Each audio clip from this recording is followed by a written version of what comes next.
আজি ভিডিঅ'লৈ আপোনাক স্বাগতম জনাইছোঁ। আমি প্ৰত্যেকেই বগা হ'ব বিচাৰোঁ, প্ৰত্যেকেই বিচাৰে নিজৰ সৌন্দৰ্য বৰ্ধন হওক আৰু লগতে ব্যক্তিগৰাকী বগা হওক, আনতকৈ দেহৰ চেহেৰা বগা হওক।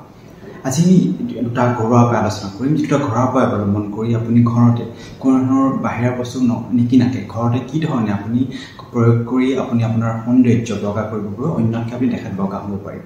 আহক আজি ভিডিঅ'টো আৰম্ভ কৰোঁ।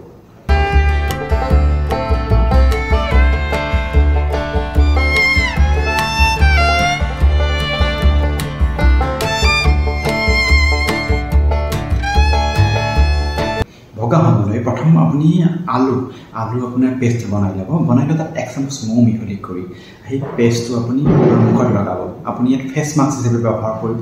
15 মিনিটমান সময় ৰাখি থ'ব। তাৰপাছত পানীৰে ভালকৈ ধুই দিব।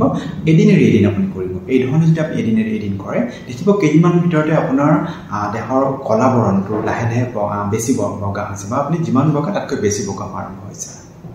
আৰু এটা কৰিব পাৰে, আপুনি কি কৰিব পাৰে, বাদামৰ তেল আপুনি দৈনিক ৰাতি বাদামৰ তেল আপোনাৰ চেহেৰাত লোচন হিচাপে ব্যৱহাৰ কৰিব। এনেকৈ যদি নিয়মিত আপুনি বাদামৰ তেল ব্যৱহাৰ কৰে, তেতিয়া আপোনাৰ চেহেৰাৰ বৰণ বগা হ'ব, আগতকৈ বৃদ্ধি বগা হ'ব। এই দুটা উপায়, যিকোনো এটা উপায় আপুনি ঘৰতে কৰি চাব পাৰে। দেখিব কেইদিনমানৰ ভিতৰতে আপোনাৰ চেহেৰা বৰ্তমানৰ তুলনাত বেছি বগা হৈছে, আপোনাৰ সৌন্দৰ্য বেছি ধুনীয়া হৈছে। আজিলৈ এইখিনি। পৰৱৰ্তী পৰ্যায়ত আকৌ এটা বেলেগ বিষয় লৈ আপোনাৰ প্ৰস্তুত হ'ম। ধন্যবাদ, নমস্কাৰ।